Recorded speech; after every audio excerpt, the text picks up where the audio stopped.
여러분 안녕하십니까, 백운기입니다. 길었던 추석 연휴도 이제 끝나가는데 추석 명절 연휴 잘 보내고 계십니까? 윤석열 정권 3년은 역사에 어떻게 기록될까요? 조선왕조 500년 사이도 찾기 힘들었던 놀랄만한 일들이 3년 안에 얼마나 많이 일어났는지 모릅니다. 윤석열, 김건희 부부가 구치소에 갇혀 있는 것이 얼마나 다행인가 생각하면서 이번 추석 명절을 보냈습니다만 돌이켜 생각해보면 참으로 아슬아슬한 시간들이었습니다. 하나하나가 기상천외하고 꿈도 못 꾸었던 그런 일들이었는데 지금도 풀리지 않는 의혹 가운데 하나가 바로 마약 관련입니다. 이 문제를 처음 제기한 백혜령 경정은 김건희 부부가 단순히 마약 수사 외압을 넘어서 마약 비즈니스를 했다고 계속 문제를 제기하고 있습니다. 오늘 특집에서는 이 내용을 좀 더 깊이 들어가 보도록 하겠습니다. 백운기의 정치 1번지 출발합니다.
예, 오늘 마약 관련해서 좀 정확하게 그 사실을 더 깊이 들어가 보도록 하겠습니다.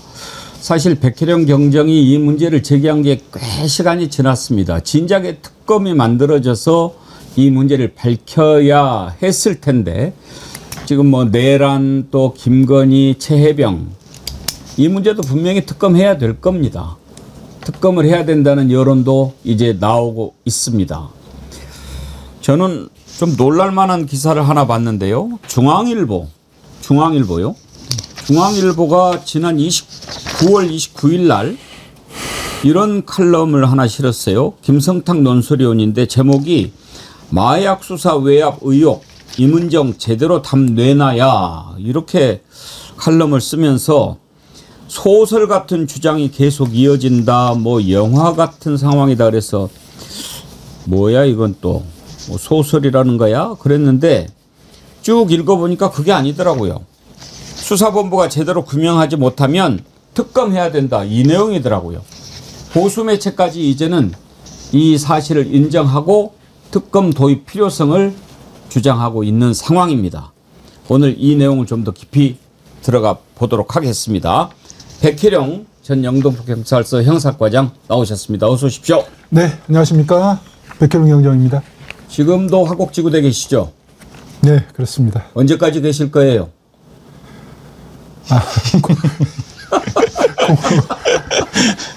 공무원이 스스로 인사를 할 수 없으니 인사를 기다려봐야 되겠습니다. 예. 자, 그리고 오늘은 또 특별한 분 한 분 같이 모셨습니다. 백혜령 경정님을 변호하고 있는 이창민 변호사님 오셨습니다. 안녕하세요. 반갑습니다. 예. 예. 초대해 주셔서 감사합니다. 지금 백혜령 경정이 피고인입니까? 피고인은 아닙니다. 다만 한동훈 측으로부터 고소는 당했습니다. 예, 명예훼손죄로 고소는 당한 상태이고 아직 수사는 안 받았는데요. 예. 저는 이제 법률 대리 총괄적인 전반적인 법률 대리를 맡고 있습니다. 그리고 그 경고 징계 처분을 받았는데요. 예. 그 행정소송을 또 대리하고 있고요. 아, 그 예. 행정소송. 예, 예. 그 징계 자체가 지금 말이 안 된다. 예, 말이 안 된다라는 예. 거죠. 예. 왜 말이 안 된다고 보시는 겁니까? 사실은 공보규칙 위반으로 징계를 받았는데요. 예. 공보규칙이 뭐냐면 쉽게 말씀드리면은 뭐 언론에 대응을 잘못했다라는 거예요. 왜 대응하지 말라는데 대응을 했냐, 또는 대응을 잘못된 취지로 전달했다, 시청자들이나 뭐 언론인들한테 이런 건데요. 뭐 쉽게 말씀드리면 공보규칙 위반으로 징계 받은 전례가 없어요. 제가 알기로는 경찰이. 예. 그래서 그 내용도 좀 저는 흠결, 하자가 있다고 생각하고요. 근데 중요한 것은 이것도 일종의 고발 사주 내지 민원 사주로 징계를 받은 거예요. 예. 예, 아시다시피 요게 아주 재밌는 건데요. 세간 피의자가 민원을 국민신문고에 제기해가지고 이게 이 징계가 시작된 거거든요. 그러니까 피의자가 수사관, 수사기관에 진정을 내서 수사 담당이었던 백혜련 경정이 징계를 받은 거예요. 이거 되게 초유의 사건이기도 하거든요. 되게 재밌는 사건이기도 하고요. 이 정부가 초유의 사건 기상 처리한 게 한두 가지입니까? 많습니다. 예. 근데 저는 이제 그 모든 것들이 제자리로 다시 돌아오는 시간인데 일단 박정훈 대령은 지금 이제 복직도 됐고 다시 제자리로 돌아갔지 않습니까? 그렇죠. 그런데 우리 백혜련 경정은 왜 못 돌아가고 있습니까? 표면상 이유는 제가 볼 때는요. 3대 특검도 돌아가고 있고 그래서 지금 특검 내지 일반 특검 내지 상설 특검을 이 사건 관련해서 못하고 있다. 이런 건데요. 어느 정도 조금 진실이 좀 드러나면 백혜련 경정이 복귀 가능할 텐데 전혀 수사가 안 되고 있어서요. 제가 볼 때는 아직 안 밝혀지고 있으니까 백혜련 경정이 복귀는 조금 더 기다려야 되지 않나라는 생각을 하고 있는데요. 제가 알기로는 슬슬 복귀하는 움직임도 있지 않을까. 빨리 해야죠. 뭐 지금 수사해야 될 분이 수사를 안 하고 있다는 것 자체가 국력 낭비고요. 맞습니다. 또 경찰력 낭비입니다. 지금 화곡지구대 가신 지가 얼마나 됐어요? 24년 7월 18일 날. 24년 7월 18일이요. 1년이 넘었네요. 1년이 넘었습니다. 지구대에서는 주로 무슨 일 하세요? 관내 치안을 담당하고 있습니다. 뭐 그 일도 이제 보람된 일이긴 합니다만 제가 계속해서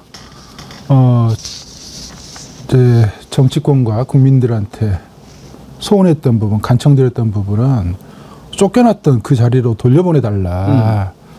그래서 이 엄청난 희대의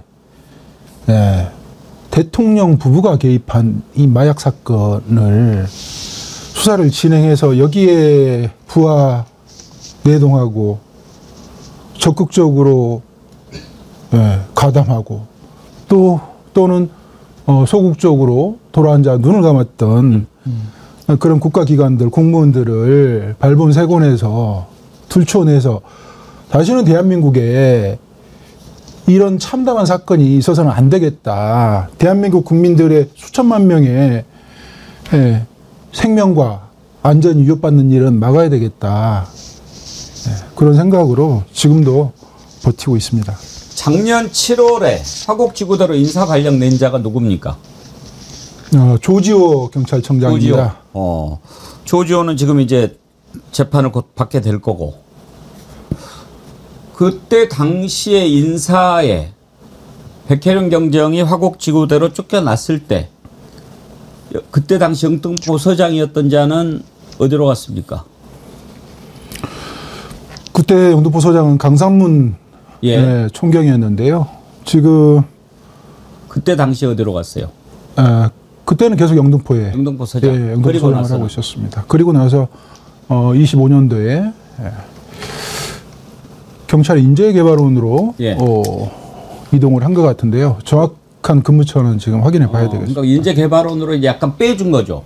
네. 피신을 시켜준 거고. 네. 그리고 그때 당시에 전화로 해서 이거 만약에 하게 되면은 나라 기관 간에 뭐 이런 문제 된다고 했던 자가 경무관 누구죠? 조병로 경무관입니다. 걔는 지금 어디 있습니까? 조병로 경무관은 백혜령을 제압하지 못했다는 그 책임을 지고 경고성 인사조치가 있었습니다. 저를 제압하는 데 실패해서 수원 남부서로 잠깐 자리 이동을 했다가 거기서 그 임성근 사장처럼 구명노비를 해요. 김장한 목사를 만나서 여러 번 찾아가서 구명노비를 했다는. 김장한 목사가 구명조끼입니까? 전부 다 찾아가네요. 그 뭐 수법이나 그 루트가 뭐 비슷비슷합니다. 지금 그때 뭐 저기 백혜련 경정한테 의압 행사하고 막 이렇게 하다가 대통령실로 간 자도 있잖아요. 네, 김찬수 소장은 저한테 외압을 행사하고 수사팀을 예. 스스로 이 백혜룡 수사팀을 꾸리라고 지시하고 명령한 사람이 김찬수 소장인데 예. 또 스스로 수사를 못하게 방해를 하고 그다음에 동료들 간에 이간질 시키고 이렇게 엄청나게 수사를 방해했는데 그 사람이 지금 용산으로 가서 경무관으로 진급했고요. 예. 또 저를 쫓아내는데 고발사주, 민원사주 해가지고 감찰 조사를 해서 저를 하곡지구대로 쫓아냈던 서울청의 청문인권관이 있습니다. 예. 거기가 이제 아니 김찬수는 지금 어디 있어요?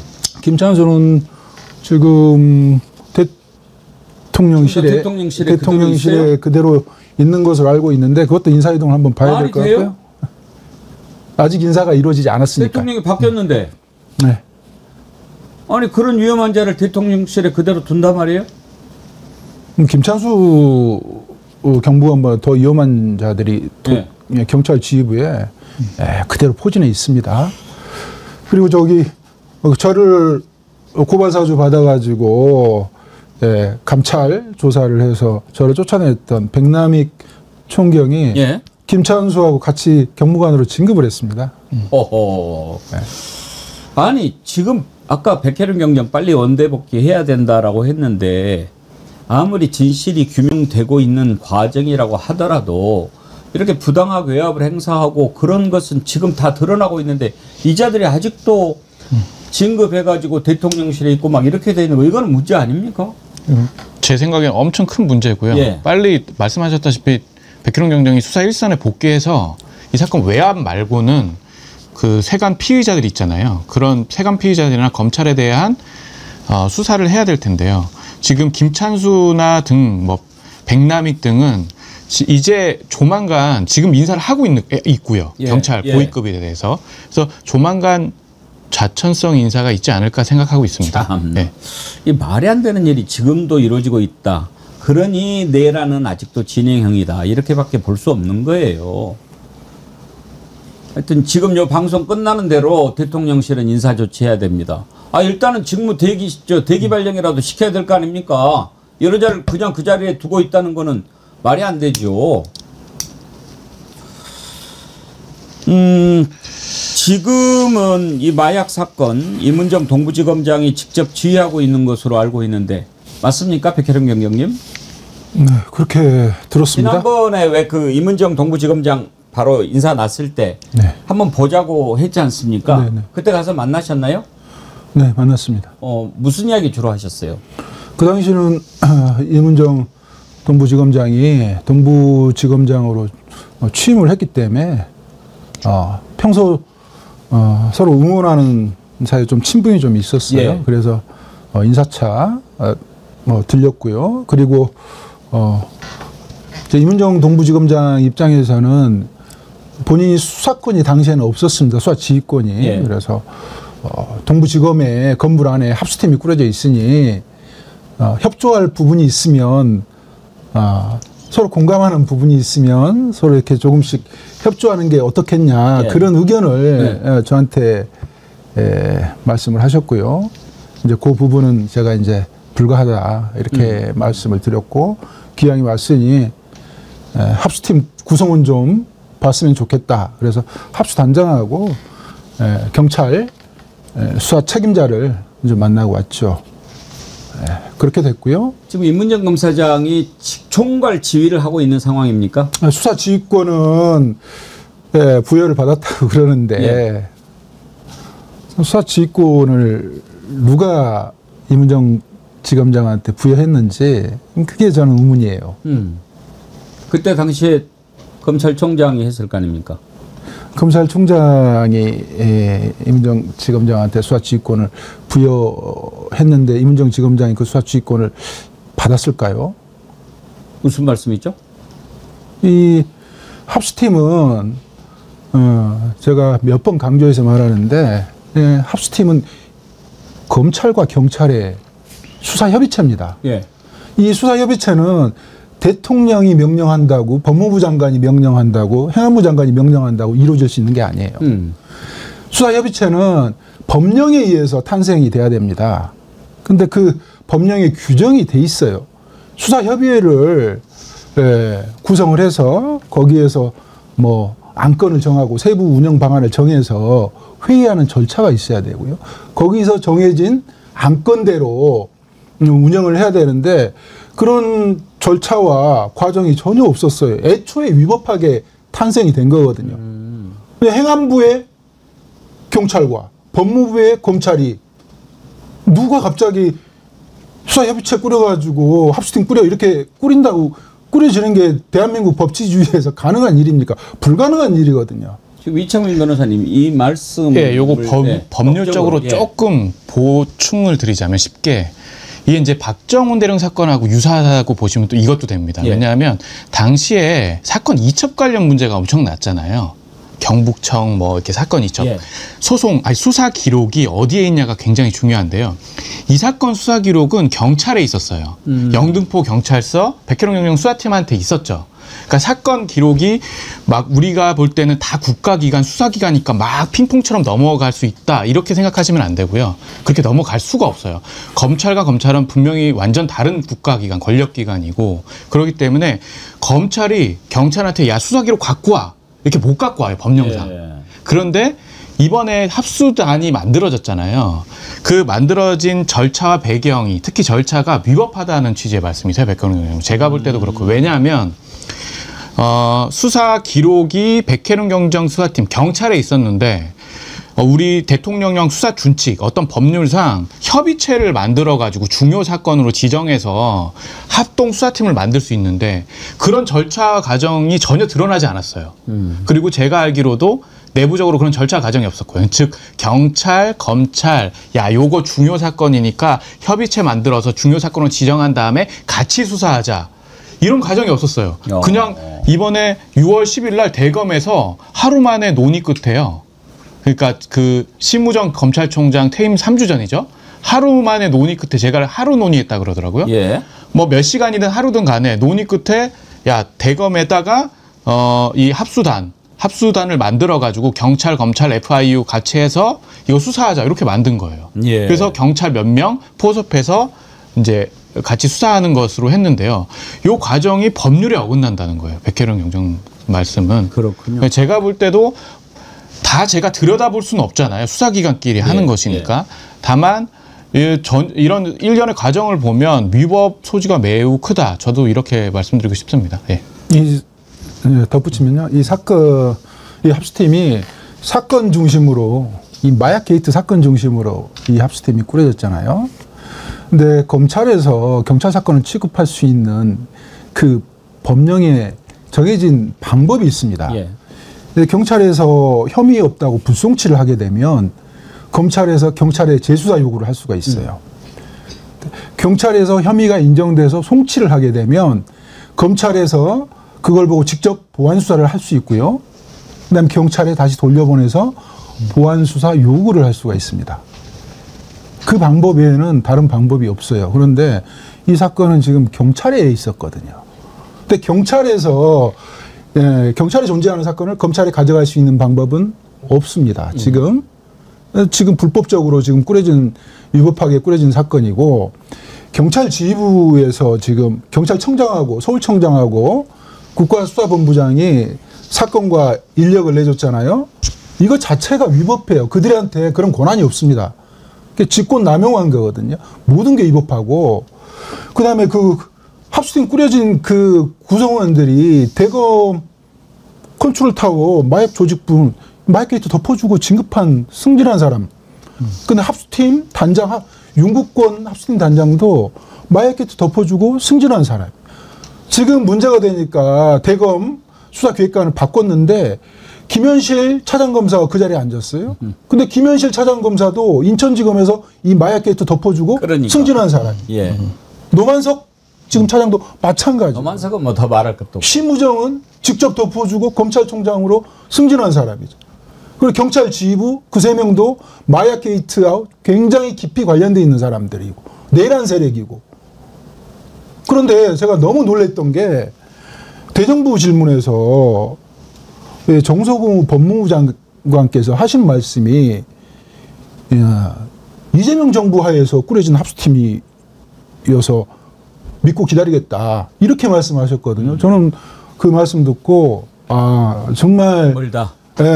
정말 좌절감을 느끼지 않을 수 없었습니다. 저는 우리 백혜련 경정 뵐 때마다 참 그 감탄하는 게, 물론 이제 뚝심 있게도 생겼지만 사람이 이렇게 말도 안 되는 일을 계속 당하고 겪다 보면 지쳐가지고 제풀에 쓰러질 수도 있는데, 그래도 계속 버텨주시고 이야기하고 그러는 거 볼 때마다 참 든든하고, 여러분 우리가 백혜련 경정 지치지 않게 계속 힘을 주고 함께 해야 됩니다.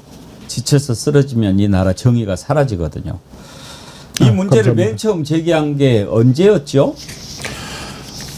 이 문제를 최초 이제 제기한 게 언론에 그 수사 결과 인터뷰 발표한다고 했을 때가 23년 10월 10일입니다. 23년 10월 10일입니다. 10월 11일 10월 10날 이제 2년이 돼 가는데, 우리 이창민 변호사님께서 백혜련 경정 옆에서 계속 이렇게 이제 법률 대리 하시다 보니까 내용을 전체적으로 좀 파악하고 계시지 않습니까? 네. 그간의 사정이라고 그럴까? 진행 상황이랄까?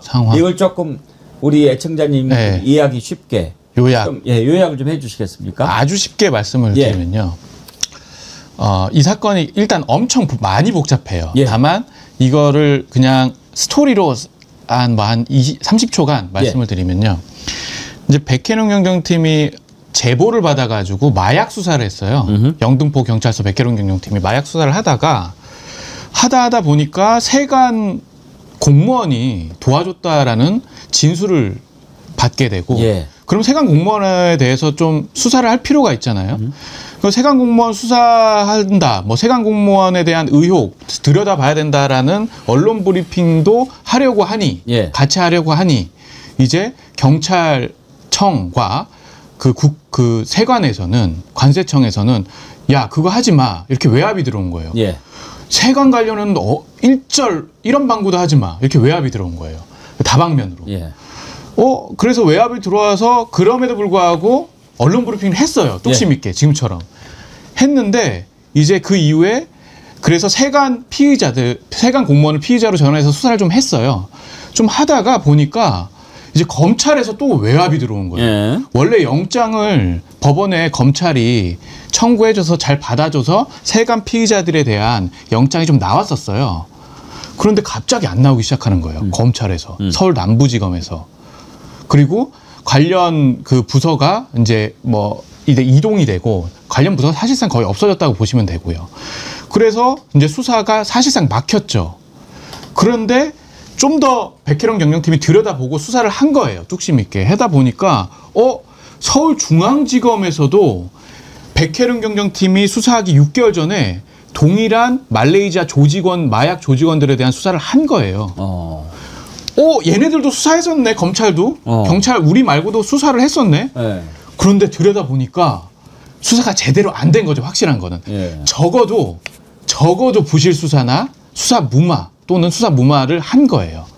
어떤 거냐면요. 2포인트 꼭지가 2개인데요. 아까 남부지검 말씀을 드렸으니까 인천지검하고 서울중앙지검에서 수사를 제대로 하는 건 인천지검에서 애초에 처음 수사를 했어요. 백혜련 경정팀이 이 사건을 수사하기 6개월 전에 수사를 했는데요. 인천공항으로 말레이시아 조직원들 4명이 들어오는데요. 그중 1명을 잡아요. 검거했는데 3명은 수사하다가 말아요.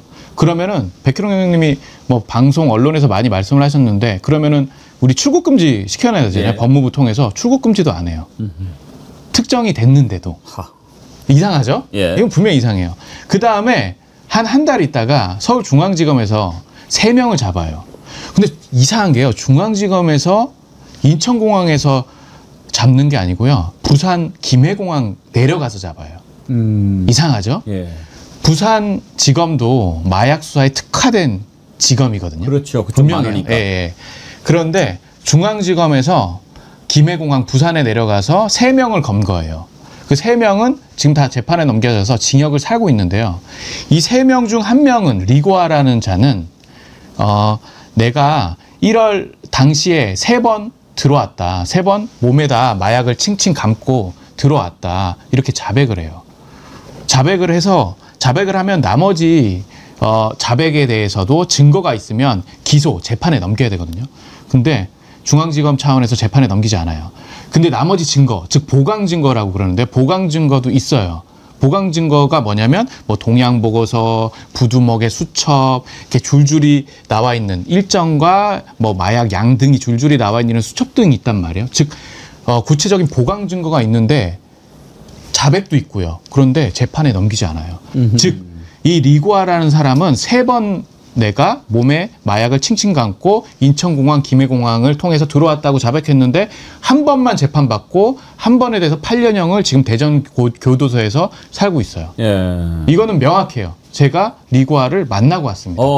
예. 저희가 리고아를 만나고 왔고 예. 제가 그래서 이거 위법수사라고 생각해서 리고아를 대리해서 원래 검찰이 위법수사다 취지로 국가배상 청구 소송을 원래 진행하려고 했었어요. 예. 다만 그게 이제 좀 민심 위반, 이해충돌 소지가 있어서 제가 안 한 거지. 어쨌든 대전교도소 가서 리고아를 만나고 온 결과는 뭐냐면 3번 자백했고 그 이후에 그럼 3번 자백했으면 또 핵심이 리고아에 대해서 출정 지금 문제 되잖아요. 막 연어 사주고 출정시켜서 검사실로 불러서 막 그런 거 문제가 지금 막 됐잖아요. 되고 있는데요. 어쨌든 그럼 검사가 출정시켜서 조사를 해야 돼요.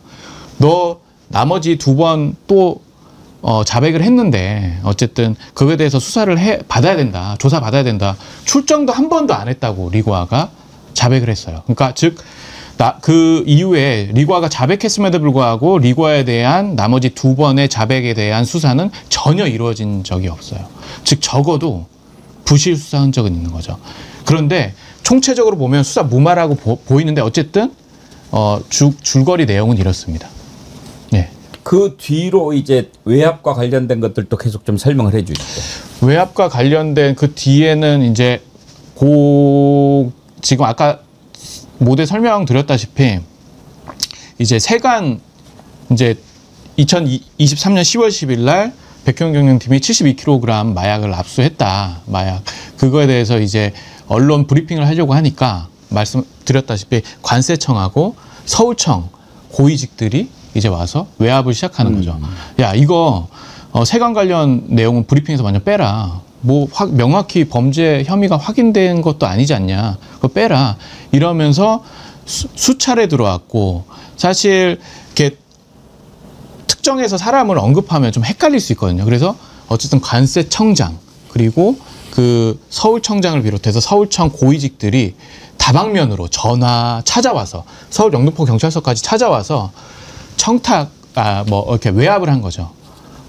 관세청 그러니까 파이라. 그러면 이제 사실 그 과정까지는 지난번에 백혜령 경제께서 우리 프로그램에 나와서 설명을 쭉 해주셨거든요. 그 뒤로 지금 이제 임은정 검사장이 지휘를 하고 있고 또 그 문제를 제기하셨고 이후에 이런 외압의 실체라든지 이런 부분이 조금 드러나고 있다고 보십니까? 어떻습니까? 외압의 실체는 이제 존재한 부분에 대해서 입증이 되는 부분은 제가 공수처에 고발 조치를 해놨어요. 예. 예, 그것은 이제 사건 기록을 이첩시키는 그 문제의 그 위법성이 매우 강력했기 때문에 그 부분에 대해서는 제가 공수처에 경찰 지휘부와 관세청장 그리고 관세청 지휘부를 9명을 이제 고발 조치해놨고 공수처에서 수사가 진행되는 그 상황을 추이를 보면서 추가로 국가수사본부장 등 경찰 지휘부를 추가로 고발 조치하려고 그랬는데 이제 공수처에서 수사가 진행되는 그런 상황이 전혀 없어서 지금 공수처에 제가 고발을 한 지도 지금 1년이 지금 훨씬 넘었거든요. 그런데 지금 어떻게 진행이 된다라는 구체적인 통지를 받아보질 못해서 답답한 상황인데 그 외압조차도 이 마약 게이트하고 연계가 돼 있습니다. 처음에 저한테 외압을 했던 국가기관은 국가안보실이에요. 대통령 국가안보실과 경찰 지휘부와 관세청이 처음에 저한테 외압을 행사했는데 그게 실패하자 검찰이 나선 거죠. 한동훈과 이원석이 나서면서 남부지검 폭파시키고 마약 사무 뺏어버리고 그런 과정이 있었어요. 그래서 제가 이제 이 검찰에 대해서 계속해서 공문을 보내거나 질문을 던지면서 검찰과 이제 싸워 나가는 그 과정이 있었어요. 대한민국에서는 예, 최고의 권력기관이 검찰입니다. 대통령보다 더 무섭죠. 대통령은 기한이 정해져 있어서 역사의 뒤안길로 사라지지만 검찰 권력은 그 당시만 해도 영원했거든요. 그래서 경찰 지휘부나 관세청이나 뭐 국정원이나 모든 국가 권력기관이 검찰을 제일 무서워했죠. 그랬죠. 그래서 제가 검찰을 상대로 싸워오면서 이 검찰이 마약 게이트를 덮었던 그런 과정들을 하나하나 확인하면서 계속해서 질문에 나간 거예요. 수사는 할 수가 없었죠. 영장이 막혔으니 수사는 진행이 안 됐고 어떤 사실이 드러나거나 그런 상황이 되면 그걸 구체적으로 몸을 이렇게 몸으로 돌아다니면서 직접 현장에서 확인하고 그 과정이 어느 정도 나오면 그 사실관계를 가지고 검찰에 계속 질의를 했는데 검찰은 이 수사 마약 게이트를 수사한 적이 없다고 계속해서 거짓말했어요. 아예 취급한 적이 없다고. 자, 그러면 일단 이렇게 정리해 봅시다. 지금 오늘 후반부에 가장 깊숙이 들여다보고 싶은 부분은 지난번에 백혜련 경장님이 말씀하셨던 것처럼 이것은 마약 비즈니스다. 윤석열과 김건희가 몸통이다. 이 부분을 다뤄보려고 하는데 먼저 외압 의혹과 관련해서 지금 제기한 지가 1년이 넘지 않았습니까? 네네. 어찌됐든 이런 부분도 조사를 해야 될 텐데 만약에 지금 이문정 동부지검장이 하는 것이 명쾌하게 되지 않으면 특검해야 될 거고 적어도 이거는 외압 의혹을 반드시 밝혀야 된다라고 하는 거 꼽는다면 뭡니까? 일단 경찰 지휘부, 예. 그리고 관세청이죠. 관세청은 지금 외압에 경찰 지휘부와 합세해서 외압을 행사했던 사람이 고광효 예. 관세청장인데 예. 그 이전의 관세청장도 굉장히 중요한 인물이에요. 윤태식 관세청장. 예.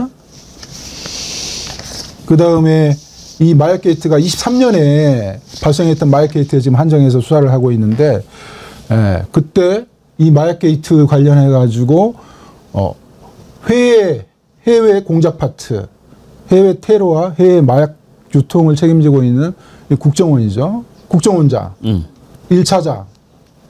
그 다음에 이 마약 게이트를 위법한 수사로 덮어버렸던 검찰, 한동훈, 이원석, 심우정, 송경호. 그 다음에 대검 마약 조직부 그 부장들 검사장들이 있거든요. 처음에 신봉수, 그 다음에 박재여, 그 다음에 박영빈, 그 다음에 노만석에 이르기까지, 그 다음에 거기 관련해서 거기 차장검사들, 그 다음에 마약 부장들. 그야말로 모든 기관이 다 관련됐다는 거 아닙니까? 중앙지검, 인천지검 모두 관련돼 있죠. 이게 그래서 이 마약 게이트가 윤석열과 김건희하고 연계돼 있는 겁니다. 이거를 동부지검장 혼자서 할 수 있을까요? 그거는 제가 보기에 갸우뚱인데. 근데 방금 말씀하시다가 제가 좀 의아스러운 게 하나 있는데 국정원 얘기하셨잖아요. 네네. 1차장이면 홍장훈 차장 얘기 아닙니까? 홍장훈 차장 전에 권춘택 1차장이 있었습니다. 권춘택 1차장? 예, 그 1차장 얘기입니까? 1차장이 해외 공작을 담당하고 있는데요. 해외 공작, 그다음에 대북 공작, 그다음에 사이버, 우리 산업기술, 방첩 이렇게 세 개 차장으로 나뉘고요. 예. 국정원은 이제 기조실장이 차장급이잖아요.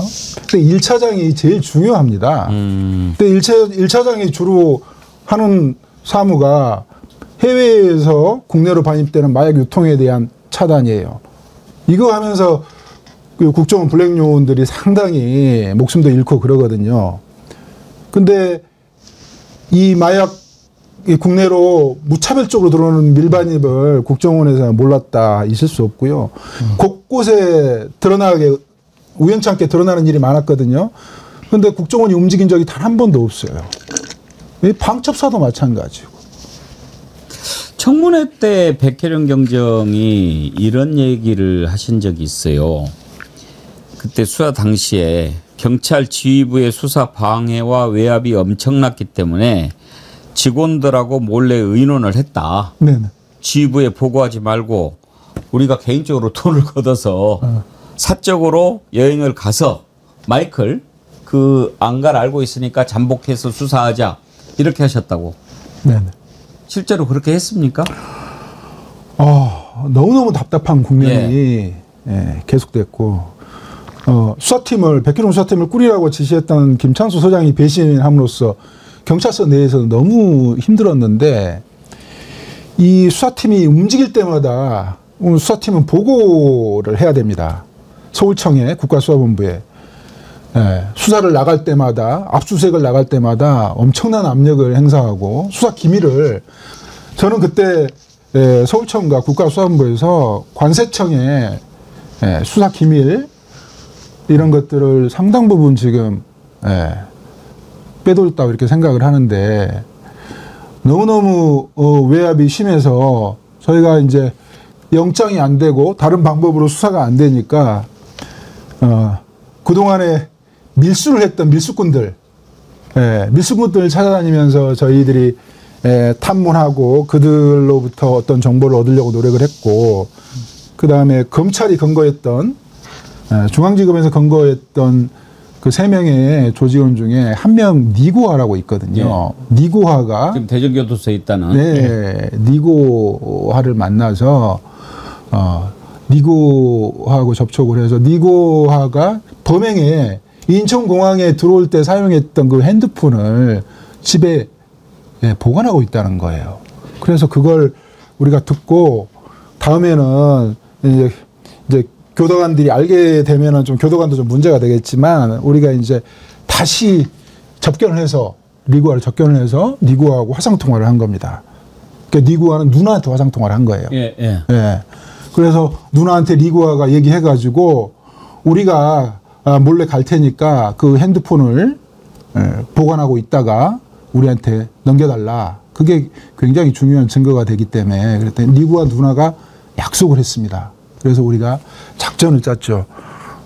지휘부에서 이 사건을 들여다보고 수사를 못하게 압력을 행사하고 그런 상황이니까 우리끼리 몰래 단체로 외국 여행을 가서 말레이시아로 가가지고 거기서 니고와 누나를 만나서 그 핸드폰을 증거로 입수하고 그다음에 말레이시아 조직 마이클의 안가를 쿠알라룸푸르 공항에서 한 50분 정도 떨어져 있거든요. 그 부분을 설명을 하면 니고와 누나가 알겠대.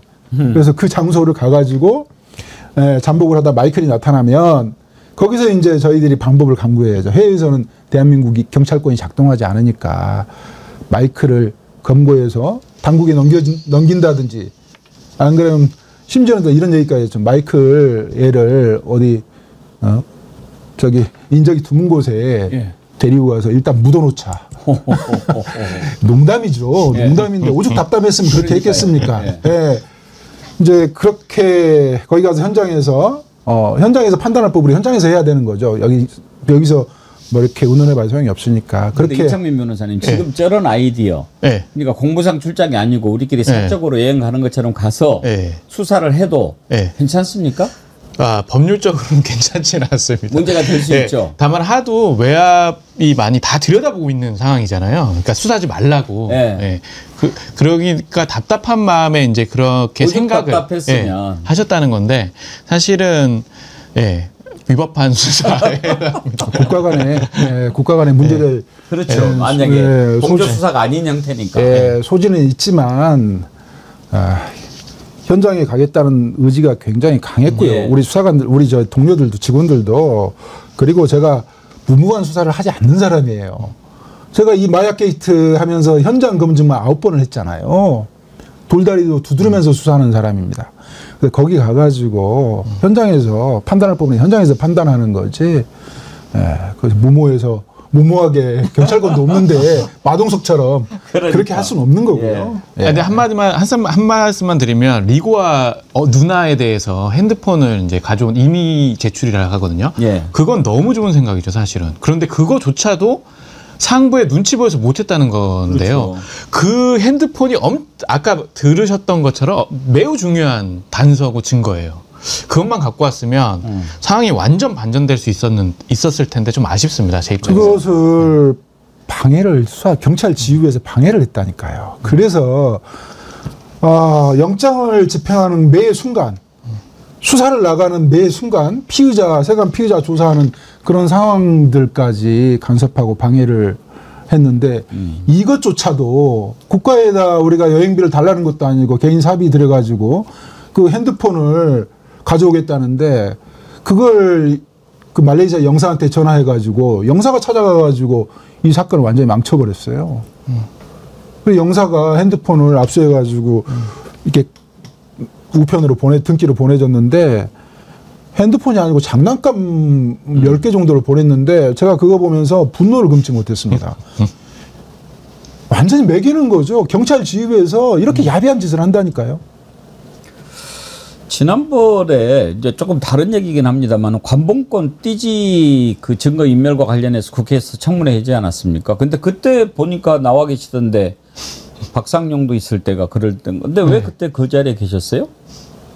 네, 저는 이제 마약 게이트 관련해서 그때 마약 청문회랑 다 같이 했었던 거예요. 아니 그게 아니고 이 검찰 개혁의 필요성에 대한 입법 청문회였잖아요. 근데 이 마약 게이트 검찰이 주가 돼서 덮었잖아요. 예. 네, 검찰이 보증을 서줬기 때문에 국가기관들이 모두 지금 검찰 뒤에 숨어가지고 눈을 감고 이렇게 지금 아무도 책임지지 않고 처벌받지 않고 그러니까 그런 마약 상황인데 수사해 봤을 때 검사라고 하는 자들을 겪어보셨기 때문에 검찰의 위법 수사에 대해서 이런 검사들이 얘기하려고. 무슨 검사냐 그렇게 얘기하신 거군요. 예. 그 얘기를 하러 그때 그 장면 한번 우리 보고 갑시다.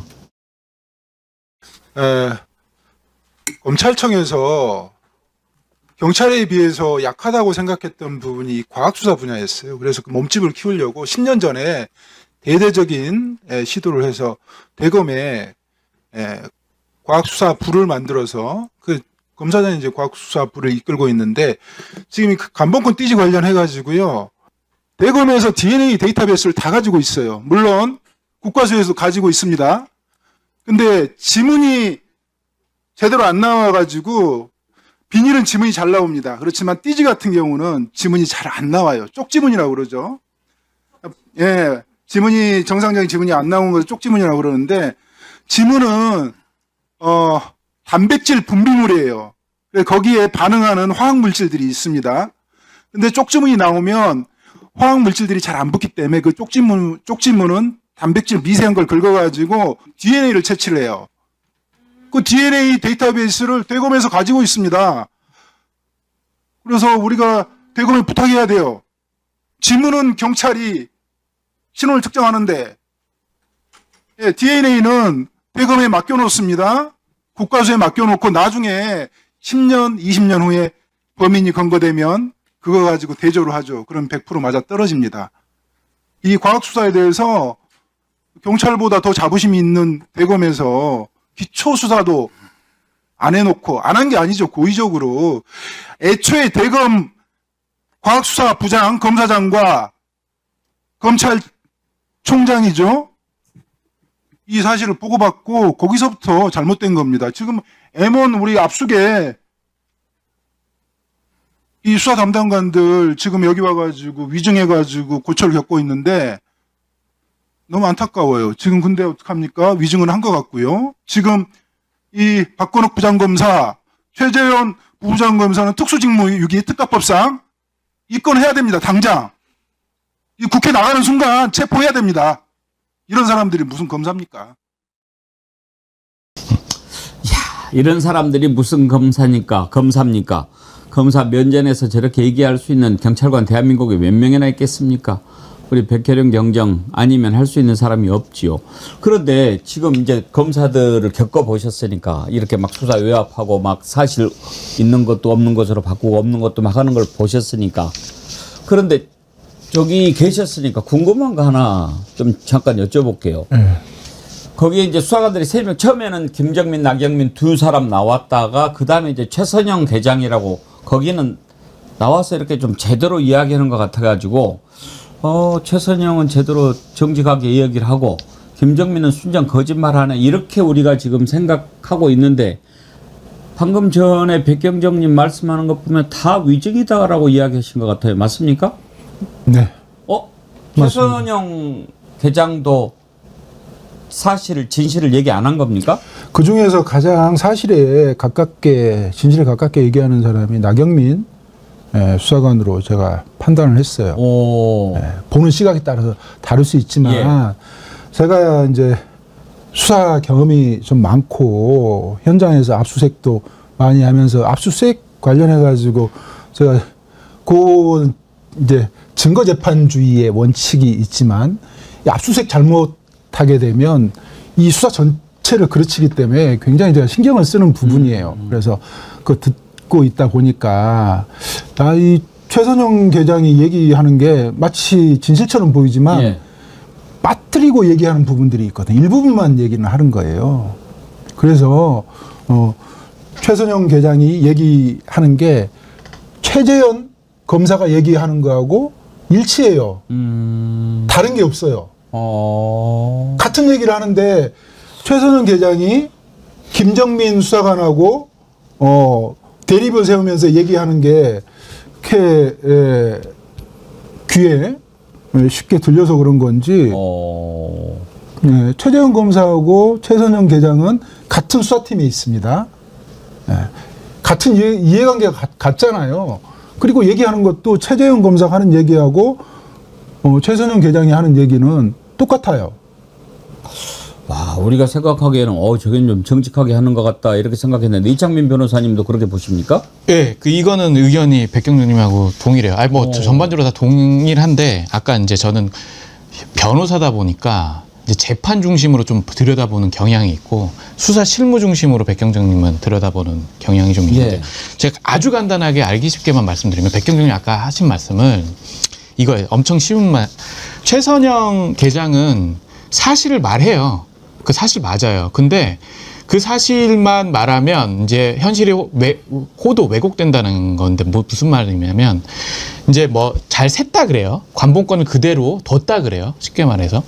그런데 그리고 압수 목록을 보여주고 뭐 동일하다 하고 징수를 그 사인을 받았다 그래요. 근데 그게 잘못됐다는 거예요. 뭐냐면 압수수색 나가면 현장에서 압수 목록 해고 압수 대상자 있잖아요. 압수 당한 사람한테 사인 받아요. 야, 목록 이렇게, 야, 이거 했다. 이렇게 사인을 받는다고요.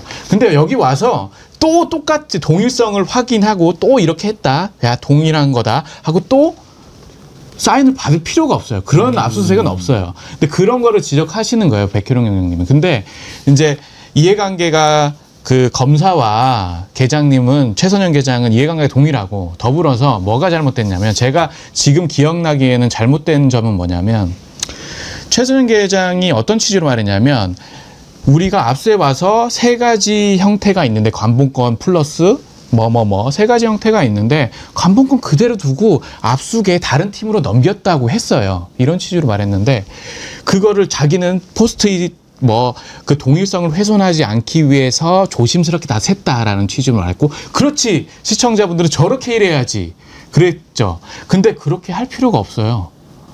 그렇게 하고 플러스 알파로 사인을 받았다는 취지로 만약에 말했던 것 같은데요. 그렇게 하면은 압수수색 현장에서는 있을 수 없는 일이 발생한 거죠. 아니, 왜 검찰청에 또 와서 건진법사한테 또 와서 야, 동일하다? 사인을 받을 필요는 상식적으로 없잖아요. 그 당시에 현장에서만 받으면 되는 거지. 맞잖아요. 그러니까 이건 완전 잘못된 거죠. 그러니까 사실은 얘기하는 게 맞는데 그게 진짜 쭉 다 그러니까 전반적으로 다 사실에 부합하는 건지는 좀 의문이죠, 저도. 네, 그런 취지의 말씀이십니다. 오늘 또 놀라는 일이 많습니다. 우리가 또 관본권 띠지 관련해 가지고 한 사람은 좀 진실을 얘기하는가 했더니 전문가가 보기에는 그놈이 또 그놈이고 다 한편이라는 거. 그리고 백혜룡 경정은 지금도 저렇게 고초를 겪고 있는데 그 일로 인해서 승진하고 잘 나가고 있던 자들 아직도 그 자리에 있고 또 그렇다는 거, 아직도 바뀌지 않고 있다는 거, 이거 정말 놀랄 노자인데요. 자, 하나만 딱 진짜 제가 정리해 드릴게요. 그러니까 그 최선영 계장이 그걸 세고 그럴 필요가 그런 자리가 아니에요. 그러니까 압수 목록을 그 자리 피압수자한테 건진법사한테 사인을 받으면요, 그냥 갖고 와서 압수계 넘기면 압수계 직원들이 하는 거잖아요. 예. 그 상식적으로. 근데 최선영 계장이 그거를 뭐 포스트잇을 하나씩 붙여가면서 현장하고 지금 검찰청에 갖고 온 거를 동일성을 확인하기 위해서 포스트잇을 붙여가면서 확인했다. 이게 사실일까요? 저는 그런 적은 들어본 적도 없고 그럴 필요가 있을까요? 왜냐하면 그대로 해서 그렇게 일을 열심히 할 수도 없고요. 압수계의 다른 파트, 다른 담당 부서에 넘기면 돼요. 그러면 압수 목록을 보여주고 압수 조서를 보여주고, 야, 이거 압수 목록하고 조서 있으니까 대조해봐서 보관해. 그렇죠. 이러면 되잖아요. 예. 그러면 뭐 3번을 이걸 확인했다는 거거든요. 아니, 우리나라 공무원이 그렇게 열심히 하는 거는 저는 상식적으로 이해할 수가 없어요. 한 번도 제대로 안 세는데요, 3번을 셌다? 아, 저는 그 자체 진술을 저는 믿기가 사실 당시에 저도 현장에 있었는데요. 사실 믿기 힘들었습니다. 3번을 셌다는 것 자체가. 예. 그 최선영 수사관의 얘기가 왜 그 진실이 없는 사실 일부만 하는 얘기냐면, 이 압수계 그 나경민 수사관과 김정민 수사관한테 그 압수 조서 목록을 인계할 때 5만 원권 3,300매 이렇게 돼 있단 말이에요. 예. 이거 자체가 지금 문제가 있는 거예요. 지금 최선영 수사관이 감봉권을 별도로 하고 신한은행 띠지 돈을 별도로 하고 고무줄을 묶인 돈을 3가지 종류로 구분을 했는데, 이 돈이 압수돼 가지고 나중에 압수계로 간 것은 5만 원권 3,300매예요.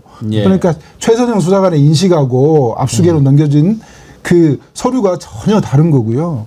그다음에 제가 이 원형 보존에 대해서 제가 설명을 안 할 수가 없는데, 원형 보존은 이 현금, 그다음에 감봉권이 있는 돈, 신한은행 띠지가 있는 돈, 고무줄을 묶인 돈, 이런 거에 대해서 원형 보존을 하는 게 아닙니다. 원형 보존은 부패할 우려가 있는 거, 변질될 우려가 있는 거, 그다음에 위험성 있는 물질들, 부패할 게 뭐가 있습니까? 예. 고기나 생선, 그다음에 변질될 게 무슨 화학 물질, 뭐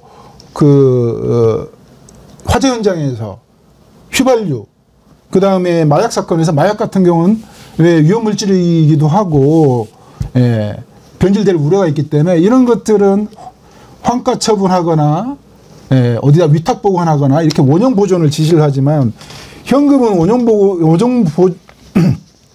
원형 보존을 실무에서 현금 가지고 원형 보존을 지시하지 않습니다. 근데 압수 목록에 돈이면 돈, 비닐이면 비닐, 띠지가 있으면 띠지, 이걸 기재를 하면 되는 건데, 그런 기재가 없었기 때문에 압수계에서는 그 돈만 받아가지고 3,300매를 그대로 요게 확인만 하는 거죠. 부연만 조금만 들으면요, 요게 핵심이, 그러니까 이런 기록으로 남는 거잖아요. 종이 기록으로. 압수 조서하고 압수 목록표가 있는데요. 국회의원들이 당시에 현장에서 자료 제출 요구를 했어요. 근데 압수 목록표, 압수 조서 아무것도 제출 안 했어요. 다만 최재형 검사가 진술로서 뭐라 그랬냐면, 이 따로따로 기재가 안 되어 있는 것으로 안다. 즉, 돈 형태가 3가지였잖아요.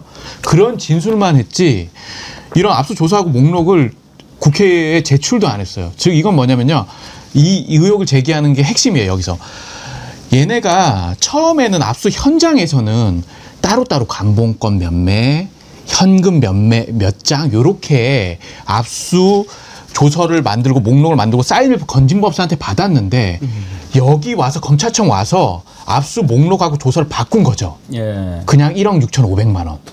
이런 식으로. 그런 의혹을 제기하는 거예요. 압수 목록 그 사건 띠지 분실 그거 얘기할 때 두 분 네. 얘기를 좀 더 들어봤으면 국민들이 이해하는데 훨씬 도움이 됐을 텐데 하는 생각이 드는군요. 자, 이제 정말 중요한 얘기를 해보도록 하죠. 백혜련 경정이 지난번에 이번 마약 사건은, 그러니까 마약 게이트는 단순히 마약 수사 외압 의혹이 아니다. 이것은 윤석열 부부가 마약 비즈니스를 한 거다. 그렇게 우리 정치 1번지에서 이야기했습니다. 얼마나 많은 충격을 받았는지 모릅니다. 그로부터 한참이 지났는데 지금도 그렇게 생각하는지 한번 짚어보도록 하겠습니다. 정어리몰 광고 듣고 입으로 넘어가죠.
예, 길었던 추석 명절이 끝나가는데요. 잘 쉬고 후유증 오지 않도록 건강관리 잘 하시기 바랍니다. 정어리몰이 해피 추석 특가 특별 기획전, 정말 말도 안 되는 초특가로 추석 연휴 기간 여러분과 함께 했는데요. 이번 추석 특가, 파격 특가 마지막 상품으로 소개해드리는 것은 프리미엄 디퓨저입니다. 정어리몰에서 인기리에 판매되고 있는 디퓨저를 이번에 모두 15가지 향으로 준비를 했고요. 판매 가격은 정말 말도 안 되는 가격 9,900원의 무료 배송으로 준비를 했는데요. 여기에 여러분들 가을 분위기 물씬 느끼실 수 있도록 그 스틱, 디퓨저에 꽂는 스틱을 해바라기로 이렇게 준비를 했네요. 집에 여기저기 예쁘게 꽂아 놓으시면 보기도 좋고 향기도 좋고 그럴 것 같은데요. 가을을 한번 즐겨보시기 바랍니다. 정어리몰에서 야심차게 준비한 해피 추석 특가 기획전, 정어리몰 선크림 3단 우산 디퓨저, 또 UV 차단 마스크 다 9,900원에 무료 배송 보내드리고 있습니다. 우리 정어리몰과 추석 연휴가 끝나는 날까지 항상 함께 해주셔서 감사합니다. 많이 사랑해 주세요. 그리고 여러분, 오늘 나가는 방송은 지난주에 녹화한 겁니다. 추석 연휴에 우리 또 정어리 식구들도 쉬셔야 되잖아요. 그래서 녹화를 했는데 녹화한 거 여러분께 지금 보내드리고 있습니다만, 저도 추석 특별 이벤트로 여러분께 상을 좀 드리도록 하겠습니다. 제가 힌트를 하나 드릴게요. 잘 찾아보시면 알 수 있는데 4번 나가잖아요. 월화수목. 그러면 제가 방송하는 날 녹화는 언제 했을까요? 그러니까 월요일 날 나간 거 화요일 수목 녹화 날짜 알아맞추기. 4개 다 맞추시는 분은 제가 특별 상품 겁나게 좋은 거 드리도록 하겠습니다. 댓글 주소로 보내주세요. 그러면 제가 정답자한테 상품 드리도록 하겠습니다. 힌트 다 보시면 알 수 있습니다. 예, 여러분 많이 참여해 주세요. 자, 백혜령 경정과 마약 게이트 살펴보고 있습니다. 지난번에 백혜령 경정 인터뷰했을 때 이 마약 사건은 윤석열, 김건희가 주도적으로 벌인 비즈니스다라는 얘기를 듣고 제가 정말 뒤로 깜짝 놀라서 쓰러질 정도로 놀랐는데, 백경정님, 네. 지금도 그 생각 변함없으십니까? 물론입니다. 허허. 변함없을 뿐만 아니라 더 확정을 갖고 계십니까? 그렇죠. 지금 제가 23년 9월 달에 이런 인식을 가지고 있었으니까요. 예. 점점 외압을 느끼면서, 그리고 수사가 중단되고 나서 몸으로 뛰는 이제 수사를 할 수밖에 없는 그런 상황에서, 그때 당시에 윤석열, 김건희가 이 주범이다라고 얘기하신 것은 이렇게 어마어마하게 모든 기관들이 다 개입돼가지고 외압 행사하고 이러는 것은 대통령실밖에 없다. 그것도 윤석열, 김건희 아니면 불가능하다라는 것이 첫 번째였고, 네. 두 번째는 혹시 이자들이 직접 개입했다는 뭔가 증거가 나왔습니까? 저 말레이시아 조직원들을 검거하고 나서 검거되지 않은 것처럼, 이 2명을 검거하고 나서 검거되지 않은 것처럼 이들을 데리고 한 4일 정도 같이 숙식을 하면서 수사를 했어요. 그 과정에서 말레이시아에 있는 마이클이란 자가 나무도마로 16kg, 20kg 이 필로폰 양만 그렇습니다. 그러다가 100kg를 보내요. 그것도 이태원 참사가 일어난 곳에서 200m 정도 떨어진 곳으로. 수치인만 정해지면 보내는 거예요. 이 얘기는 뭐냐면 이미 국정원하고 관세청은 존재하지 않는 겁니다. 대한민국에. 수치인만 정해지면 보내는데, 나중에 100kg를 보내는 그 과정에서 제가 이제 김찬수 서장한테 계속 보고를 했죠. 실시간으로. 근데 김찬수 서장이 그 상황을 비선복을 한 거예요. 용산으로. 그때 이 국가안보실에서 경찰청장 윤희근 청장을 떠밀어서 말레이시아로 보냅니다. 그 상황에서. 예. 거기 가가지고 말레이시아 청장하고 마약 수사 협의체를 구성을 하는데, 그때 100kg가 실려 있던 그런 상황이에요. 그 상황에서 제가 이제 김찬수 서장한테 얘네들이 지금 말레이시아 쿠알라룸푸르 공항에서 100km를 선적해가지고 그 나무도마로 따지면 750km가 넘거든요. 그걸 지금 보낸다. 선적했다. 내가 사진을 봤다. 이런 상황들이 실시간으로 정해지는 그런 상황에서 참 1시간 정도 있다가 그 말레이시아 그 마이클이 조직원한테 전화를 해가지고 니네들 검거된 거 이제 우리가 알고 있다. 이렇게 하면서 말레이시아 두목 마이클이 한국 수사 책임자 바꾸라고 그래가지고 제가 통화하면서 제가 이 중국말을 알아들을 수는 없지만 통역이 전달해준 내용을 들어보면 너 때문에 수사 망쳤다. 너 때문에 사업 망쳤다. 처음에 이제 가만히 있지 않겠다. 이런 식으로 얘기를 하다가 그 압수한 마약 돌려주면 내가 한국에 가서 자수하겠다. 뭐 이런 식의 얘기를 한단 말이에요. 근데 그 통역이 저한테 전달을 제대로 못하는 거예요. 이제 그걸 보면서 제가 지금 경찰에서 수사를 하면서 이런 내용들이 지금 용산으로 흘러 들어가가지고 대통령 안보실에 전달이 되는데 과연 이런 일들이 있을 수 있을까? 그때 제가 확신을 했던 게 이게 용산 대통령 내외가 확실히 관여가 돼 있는데 왜 관여가 돼 있을까? 처음에는 그 말레이시아 조직원들을 도와줬던 가담했던 그 범죄에 가담했던 세관 직원들을 보호하기 위해서 그런 줄 알았어요. 예. 예. 합리적인 의심이잖아요. 근데 수사를 해보니까 이 세관 직원들이 만약에 그때 발각이 돼가지고 인천지검에 이 사건이 드러나서 구명노비를 했으면 그 이후에 사건은 없어야 되는데 그 이후에 사건은 더 대담한 거예요. 계속 들어오는 거예요. 아예 세관 직원들이 영웅이 돼가지고 아예 말레이시아 조직원을 관리를 해요. 그런 상황이 지금 벌어졌단 말이에요. 그런 것은 수사 기록과 기록을 보면서 읽을 수가 있는 건데 그 상황에서 이건 구명노비 내가 소중한 사람을 몇 명을 보호해야 되겠다 이런 수준을 넘는 거다. 이것은 국가기관이 개입한 사업인데 합리적인 의심인데 네. 그 뒤로 혹시 두 사람이 개입돼 있을 만한 어떤 뭐 확실한 증거나 이런 것도 나온 게 있나요? 국가기관들이 어떻게 움직였느냐에 포커스를 맞추는 거죠. 혹시 이창민 변호사님은 이런 얘기 들어보셨죠? 많이 들어봤죠. 옆에서 예. 지켜보시면서 예. 개입돼 있을 것 같다 하는 생각 드시나요? 저도 그렇게 생각하고 있습니다. 네. 개입돼 있을 수밖에 없다. 뭐 말씀하신 거는 그러면은 무슨 스모킹건이 있냐? 예. 사실 스모킹건은 수사를 통해서 밝혀내야 되는 것이 지점이고 스모킹건까지는 저는 없는데요. 이제 백희룡 경영님 맥락하고 똑같아요. 동일한 게 뭐냐면 더 많이 아시겠죠. 수사 기록을 실제 수사를 하셨으니까 기록도 더 많이 보시고. 그런데 그 지점이 이제 관세청하고 서울청 수뇌부는 움직일 수 있어요. 관세청장 고강요가 움직일 수 있어요. 뭐냐면 그들이 이제 서울대 라인이거든요. 예. 서울대 사회과학대인 것 같아요. 사회학부라 그럴게요, 그냥. 서울대 라인인데요.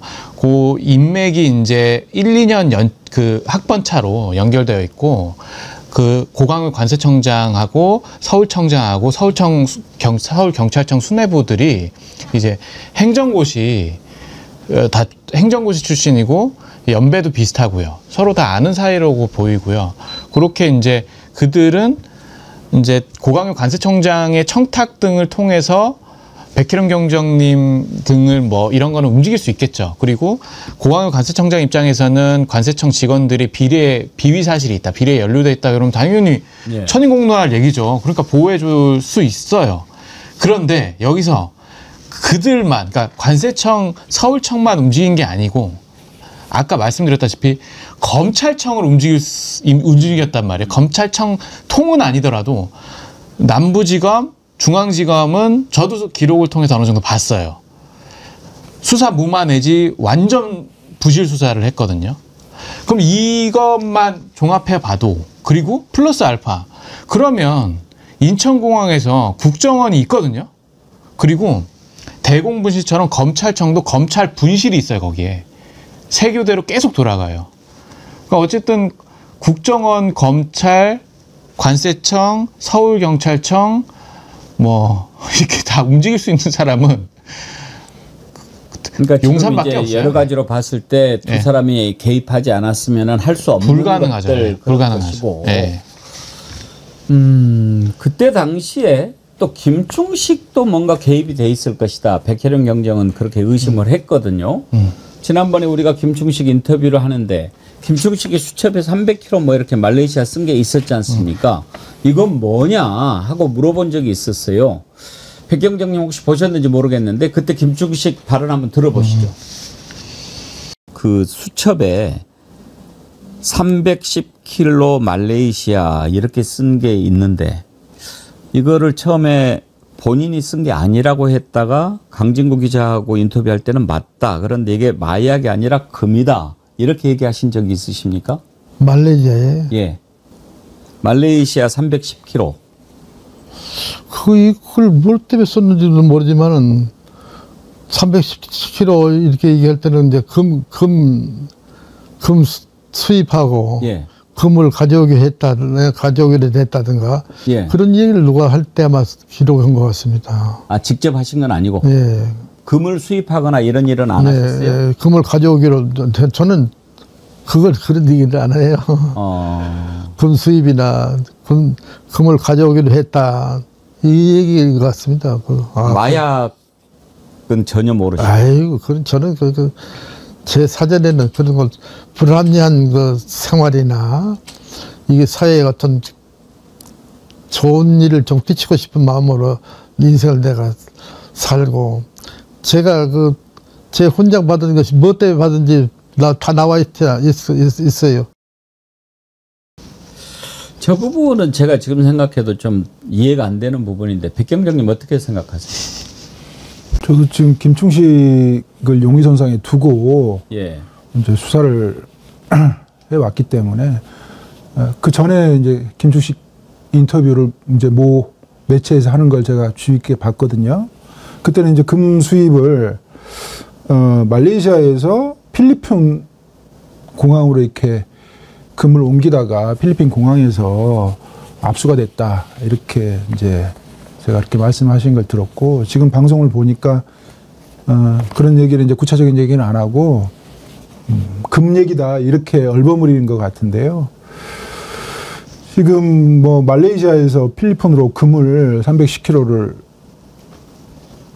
뭐 수입을 한다 이런 얘기들이 사실은 뭐 전혀 뭐 신뢰하기가 좀 어렵잖아요. 그리고 이게 그 우리나라의 자산을 외국으로 함부로 옮기게 되면 그 금액이 50억이 넘어가면 예. 무기징역까지 처할 수 있어요. 그리고 또 이 금은 또 공항을 통해서 말레이시아에서 필리핀으로 옮기다가 필리핀에서 압수했다고 그러잖아요.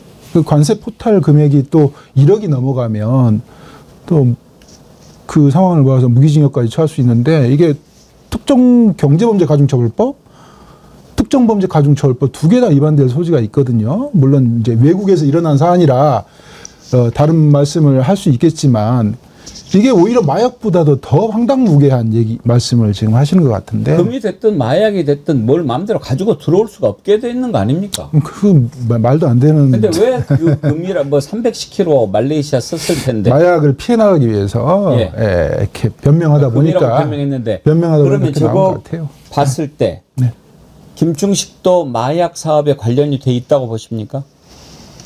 강력하게 의심하고 있죠. 어떤 점에서 그렇습니까? 이 말레이시아에서 일어났던 그 국책 사업들이 있어요. 동남아시아에서 캄보디아나 인도네시아나 이런 데서 김충식이 행하려 했던 그 사업들이 있습니다. 그리고 실제로 우리가 캄보디아의 ODA 자금이 몇 조가 지금 넘어갔잖아요. 그런 상황들에서 이 마약 사업이 지금 윤석열, 김건희 전 대통령 내를 보면 이 두 분이 돈에 대한 애착이 엄청나잖아요. 그렇죠. 자기 돈으로 마약 수입을 했을까요? 그러진 않았을 것 같고요. 이것도 혈세가 뭐 외국으로 나갔던 혈세들이 다시 국내로 들어와서 이 비상계엄을 내란을 계속해서 준비하고 있었잖아요. 그 과정들은 저 이제 한동훈과 연결돼 있다고 보는데 그 얘기는 복잡하니까 현금이 필요합니다.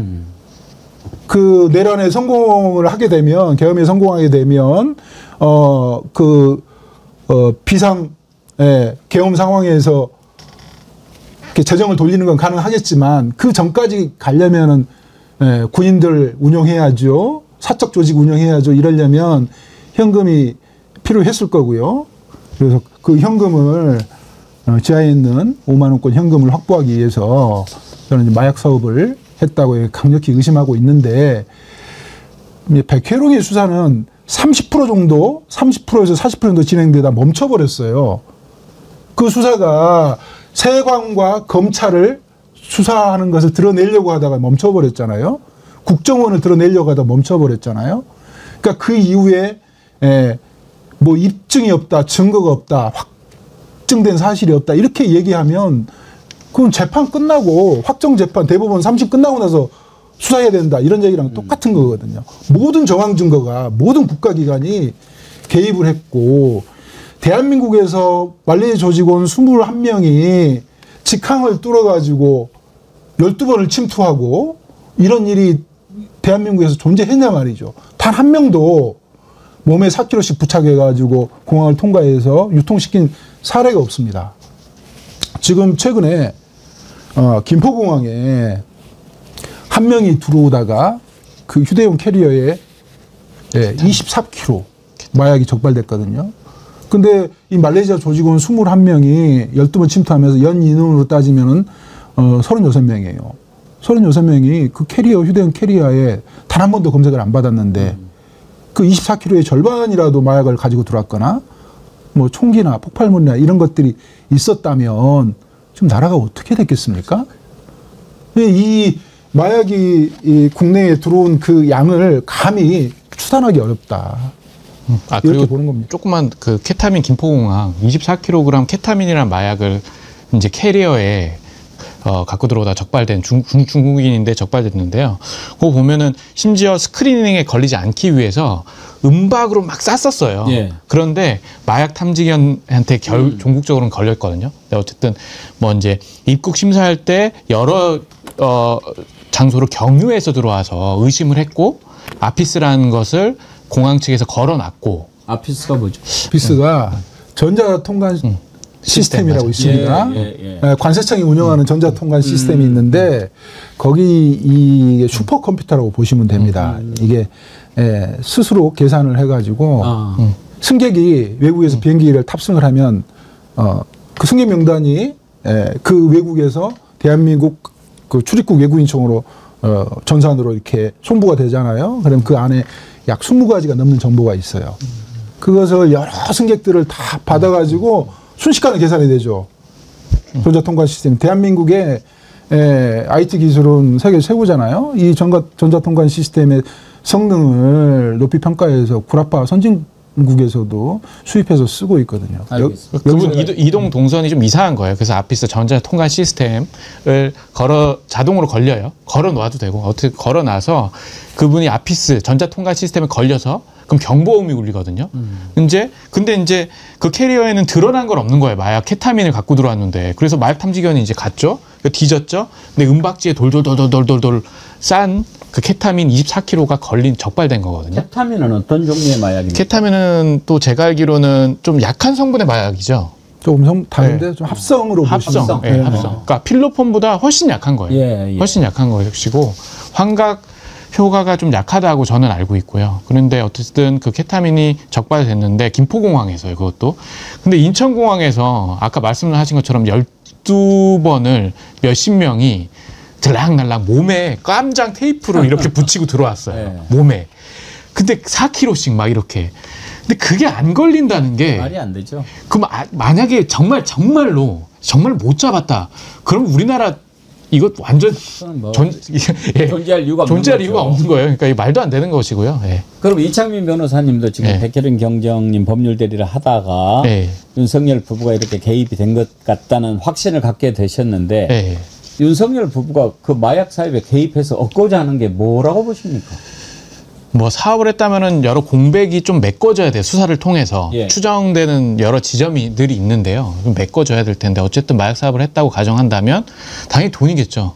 왜냐하면 저는 사실 계엄에 대한 소문은 들었었거든요. 예. 근데 믿지 않았어요. 설마 21세기 대한민국에서. 근데 진짜 계엄을 한 거 보면 계엄을 할 때는 인사권이 제일 중요한 거고 공무원은 인사 조치, 인사 뭐 장관 시켜줄게, 계속 시켜줄게, 우리 권력을 계속 무한히 갖자 이런 거잖아요. 그리고 플러스 뭐 사적 조직이든 뭐든 간에 돈이 필요할 테고 그런 측면에서 보자면 충분히 합리적인 예측이 아닌가. 즉 내란의 성공에 대비해서 어쨌든 그들이 말하는 반국가 세력들을 척결해야 되거든요. 그런 거 보면은 그 반국가 세력 척결을 위해서는 좀 돈이 필요하지 않았냐. 그래서 아마 했다면 마약 사업을 했다면 돈 때문에 했겠죠. 예, 했을 것 같습니다. 예. 그러면은 백혜령 경정님은 이자들이 내란 자금을 마련하기 위해서 마약 비즈니스를 했을 거라고 보십니까? 저는 그렇게 보고 있는데요. 독점 사업의 목적은 일단 돈이죠. 그 돈을 어떻게 쓰느냐는 그들의 의사에 달려 있겠죠. 근데 실제적으로 그 과정에서 내란을 준비했던 그 과정들이 계속해서 있었기 때문에 이 사람들이 내란을 준비하는 그 과정에서 일단 조직을 운영을 해야 되잖아요. 그게 합법적으로 운영할 수 없는 거기 때문에 내란이 성공하면 합법적인 자금을 끌어올 수 있겠지만 그 전까지는 합법적인 조직이나 자금을 끌어다 쓸 수 없으니 이 돈을 사용했을 거다 생각을 합니다. 하도 믿기 힘든 일들이 많이 일어나서 설마 했는데 이게 다 사실로 밝혀지고 있지 않습니까? 그런 점에서 백혜령 경정이 제기한 의혹은 충분히 들여다볼 만한 가치가 있다고 생각합니다. 지금 일단 검찰이 수사를 하고 있습니다만 초반에 백혜령 경정께서도 약간 고개를 갸우뚱하셨는데 백경정님은 임은정 검사장을 못 믿어서 그런 겁니까? 아니면은 그 형태 자체를 못 믿는 겁니까? 일단 그 합수팀이 위법하게 출범을 했습니다. 그래서 거기서 수사를 해가지고 결과물이 나오더라도 형사소송 절차에서 부정당할 겁니다. 왜냐하면 이 공수처에서 내란죄 수사권이 없잖아요. 공수처에서 내란죄 수사를 하는 거하고 같은 이치예요. 사물 관할이 없습니다. 권한이 없는데 지금 수사를 하는 거예요. 합법적으로 적법한 절차를 거치지 않은 합수팀이기 때문에 거기서 뭐 수사를 해서 어떤 결과물이 나오더라도 결과적으로 부정당할 거고요. 그럼 구성원들은 합수팀을 꾸릴 때 그 구성원들은 제가 다 마약 게이트 덮어준 사람들이라고 이렇게 얘기를 했는데 그리고 또 임은정 그 동부지검장이 이제 수사 지휘권을 받았다고 이렇게 하시지만 한계가 존재하지 않겠습니까? 그럼 어떻게 해야 된다고 생각하십니까? 우선은 제일 이렇게 바람직한 방향은 이 관련해서 일반 특검을 다시 법률안을 정해가지고 상설 특검이 아닌 의결을 특검법에 따른 특검이 필요하다. 의결을 거쳐서 통과시키는 게 가장 좋죠. 예. 이 마약 게이트는 이 내란 사건만큼이나 광범위하고 많은 국가기관 인원들이 개입되어 있습니다. 그래서 지금 현재 상설 특검이 좀 통과되어 있잖아요. 그럼 이거라도 일단 출범을 시켜서 실체가 드러나면 좀 확대하는 방법이 있을 테고요. 만약에 그것도 어렵다 그러면 지금 대검에서 동부지검에 장소를 빌려가지고 합수팀을 꾸렸는데 이걸 해체하고요.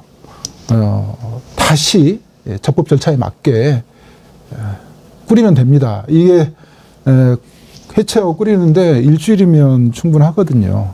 근데 계속해서 이 합수팀을 유지하겠다는 것은 어떻게 보면 위법한 합수팀을 가져가겠다는 그런 것도 있지만 이 정치권에서 굉장히 저는 이 마약 게이트를 보는 그 시각이 굉장히 변질될 수 있다. 좁고 좀 뭐랄까 아집이 좀 있다 이렇게 생각을 합니다. 알겠습니다. 특검 아니고는 방법이 없다. 이창민 변호사님도 동의하십니까? 네, 저는 딱 간략하게 두 가지 좀 짚고 넘어가야 될 것 같은데요.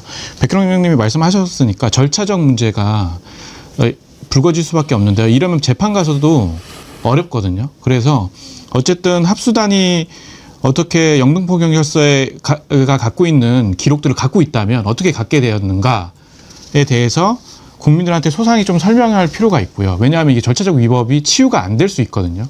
그 부분 굉장히 중요하고요. 두 번째는 내용적 측면인데요. 심우정 검찰총장이 지난 7월 초에 이제 퇴임하기 전에 6월 10일 날 합수팀이 갑자기 출범했단 말이에요.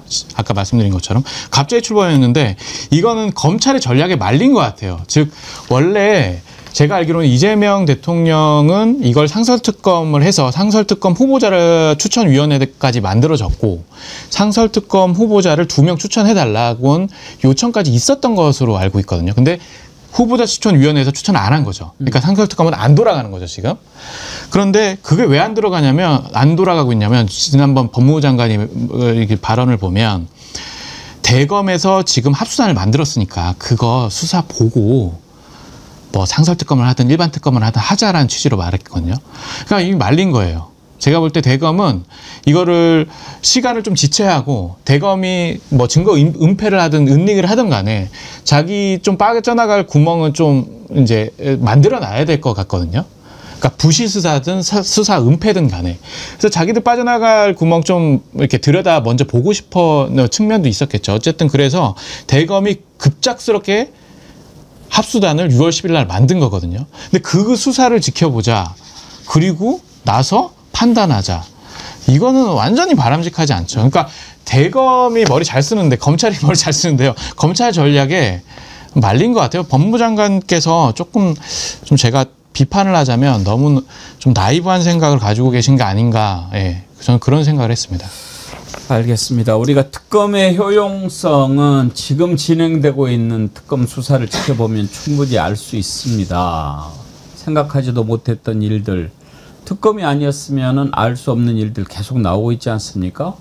특히 김건희 특검 같은 경우에 집사 게이트, 특검 아니었으면 알아낼 수 없는 그런 일들이었는데 백혜련 경정 말씀대로 이번 마약 게이트도 반드시 특검을 도입해서 진실을 좀 밝혀냈으면 하는 생각이 듭니다.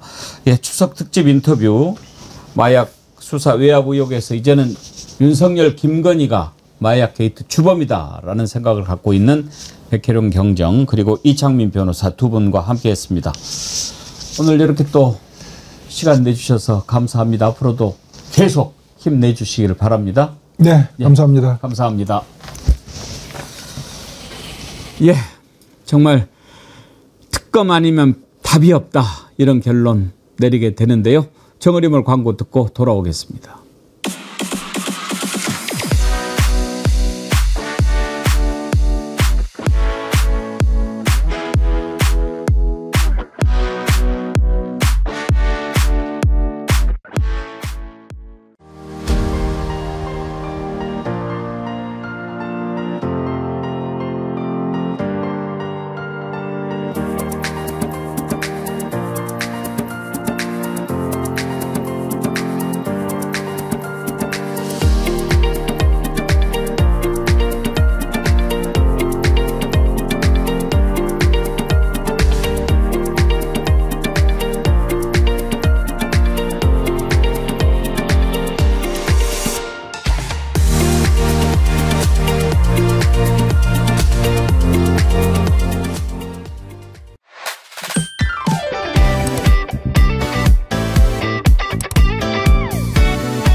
예, 길었던 추석 명절 연휴가 끝나갑니다. 여러분 함께해 주셔서 감사드리고요.